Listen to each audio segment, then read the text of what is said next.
hand in the killing of a 3 Chinese drug lord in the Bao Penal Colony. Am I right? Yes, Mr. Chair. I remember during that time, Colonel Padilla is here, that Artner Solis, you directed Artner Solis to talk with Tata about killing those 3 drug lords. And even Colonel Padilla, in his testimony, testified it. You're denying it, am I right? May I be clarified? You are denying it, am I right? Yes or no? Denying what, Mr. Chair? Pakiulit My po goodness, I have asked the question already and I know you understood my question. Colonel Padilla, you have testified here in this committee that Col.Leonardo is part of it. Am I right? Yes, Your Honor, Mr. Chair. Are you denying it? I'm denying it, Mr. Chair. You're denying it also, a testimony of Colonel Mendoza. Am I right? Correct po, Mr. Chair. Okay. Mr. Chair, I'd like to make a motion to hold in contempt Colonel Leonardo. So move, Mr. Chair. Chairman Abante, earlier, he was already cited in contempt. Oh, okay. And there was Di ba already... pwedeng pangalawang contempt? We will just probably allow him to Okay. serve the first contempt order and then later on we decide. May I if he continue still- on? Okay. Col.Leonardo, nabanggit mo sa test question ni Congressman Flores na ngayon mo lang nalaman itong mga bagay na ito. Yes, Mr. Chair. Okay. Si Mr. Ramon Tulfo, on September 17, ito ang sinabi niya. Pakinggan mabuti ha. Ang sabi ni Mon Tulfo, inuulit ko ang aking suggestion. Ibig sabihin, he suggested that before, na dapat imbestigahan si dating PCSO General Manager Col.Leonardo sa pagpatay kay PCSO Board Member Wesley Barayugan. Maraming naniniwala na si Garma ang utak sa pananambang kay Barayugan, isang retired Brigadier General na miyembro ng PMA Class 1983. Si Barayugan kasi, bilang board member ng PCSO, ang umaharang sa pag-ibigay ni Garma ng mga STL franchises sa kanyang mga kaibigan. You deny that, am I right? Yes, Mr. Chair. Okay. Ito pa, natutuloy ko ha. Di pa nalulutas ang pagpatay kay Barayugan. That's why these people here came to testify. And I'm telling it to you right now, as I can notice the testimony of Colonel Mendoza here. I have never seen any police officer weep before this committee or any committee for that matter. This man, I believe, is telling the truth, Colonel Garma. Mon Tulfo, I believe, is telling the truth. Now, tutuloy ko ha, may news blackout noon sa assassination ni Barayugan dahil alam ng mga investigador, ito ha, na si Garma at Pangulong Digong ay magsyota. Totoo o hindi?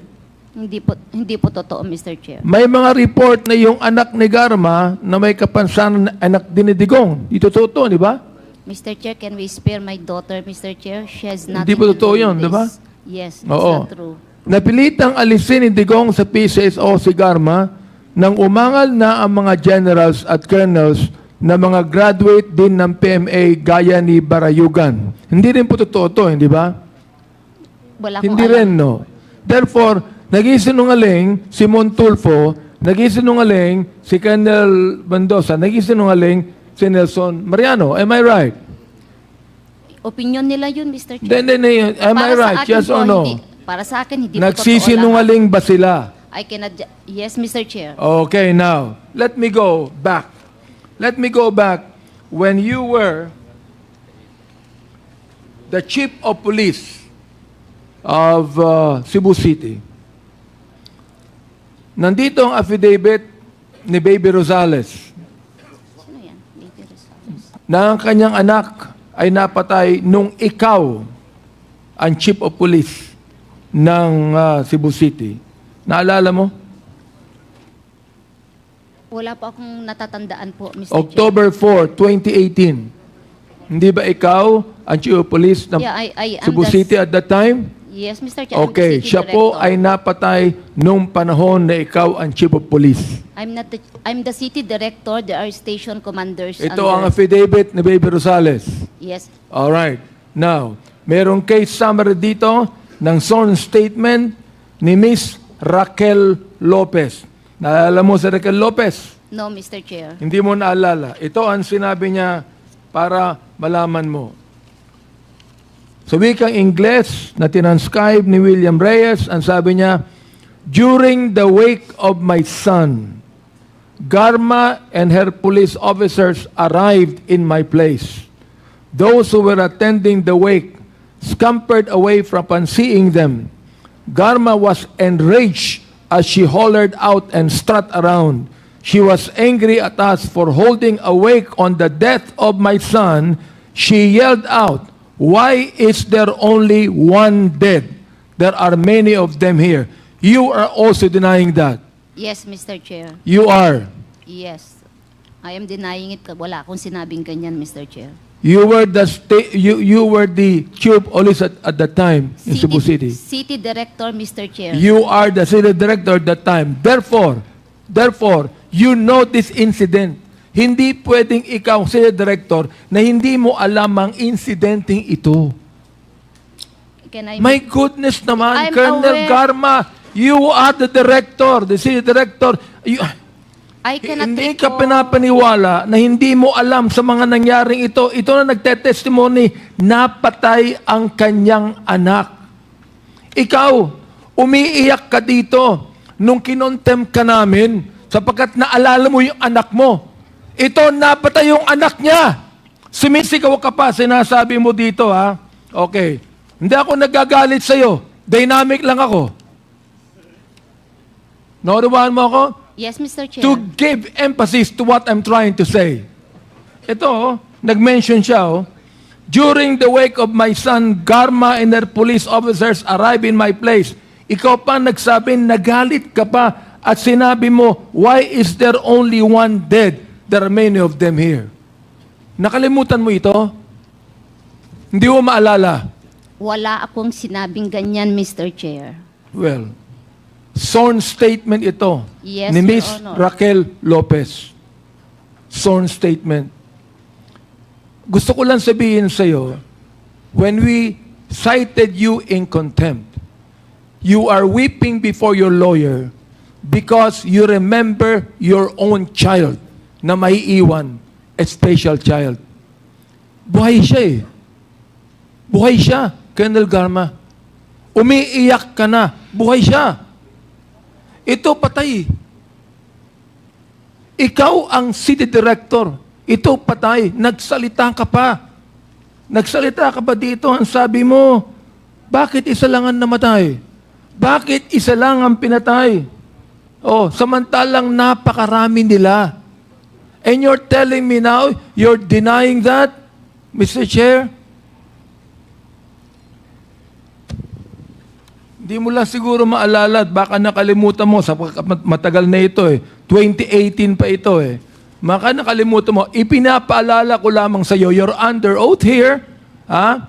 And we are trying to pass legislation so that this will not happen again.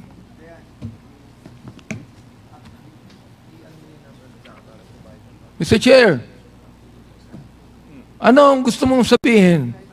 Tell it to us now. Lie under your teeth.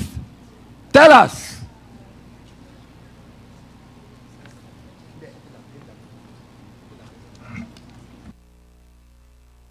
Colonel Garma, ako, hindi ko akalain bilang ikaw isang babae, no?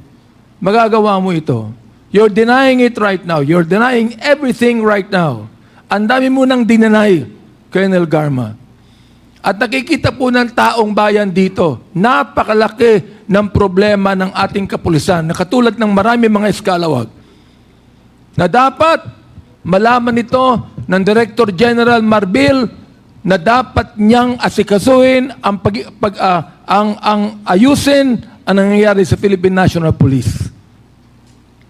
This person here, si Lieutenant Colonel Mendoza, tinitingnan mo siya when he was testifying before us, when he was reading his affidavit, nakatingin ka sa kanya, nakasimangot ka sa kanya, galit ka sa kanya. And this guy is weeping before us while he was saying this, while you are angry at him. Nelson Mariano testified, two of them against you and against Col.Leonardo. Two against you, both of you. And you're denying it. Listen, akala niyo ba politics itong ginagawa namin? Kung sinasabi po ni Colonel Mendoza, natatakot siya sa buhay niya. Kami ba, matapang ba kami? Hindi ko kami matapang, pero kinakailangan namin gawin to upang maayos na natin ang problema sa ating bansa.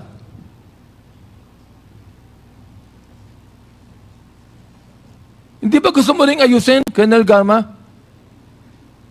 Yes, Mr. Chair. Gusto mo yung ayusin, Colonel Leonardo? Gusto nyo rin ayusin, di ba? Yes, Mr. Chair. Ayusin natin. Magsabi kayo ng totoo. Look, I will be recommending to the Quad Committee that the DOJ, who is right now hearing this, make charges against you. My goodness, hindi kami korte. Pero alam nyo, binanggit na namin sa inyo lahat ng legislation na nais naming gawin. Upang sabihin po sa taong bayan na ito pong hearing na ito is not trying to prosecute you as criminals. But we would like to draft and file legislation that would finally stop all of the things that we are hearing right now. Ito, kayo na pa kita pinagmamasdan Mr. Chair. When Colonel Mendoza was actually reading his affidavit, and he was already weeping, and you're there looking at him, angry at him. These are two people against you. Nais niyo po ba na kami ay magdagdag pa ng mga testimony against you to prove that you are lying to us? Ayan. Ayan si Atty. Conte is there. Hindi lang po nakapunta rito ang mga witnesses, Mr. Chair, sapagkat sila ay hindi makaalis sa kanilang mga trabaho. The witnesses are poor families and they cannot get out of their jobs.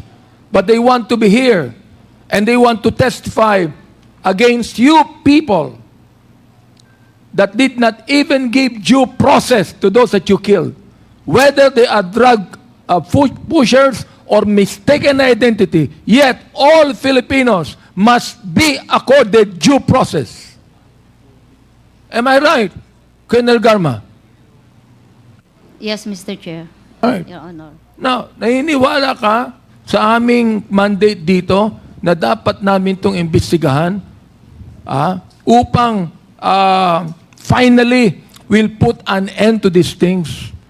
Nais kong sabihin sa inyo, gusto ko na rin matapos ito sapagkat nakakapagod na rin pakinggan ang mga kasinungalingan ninyo.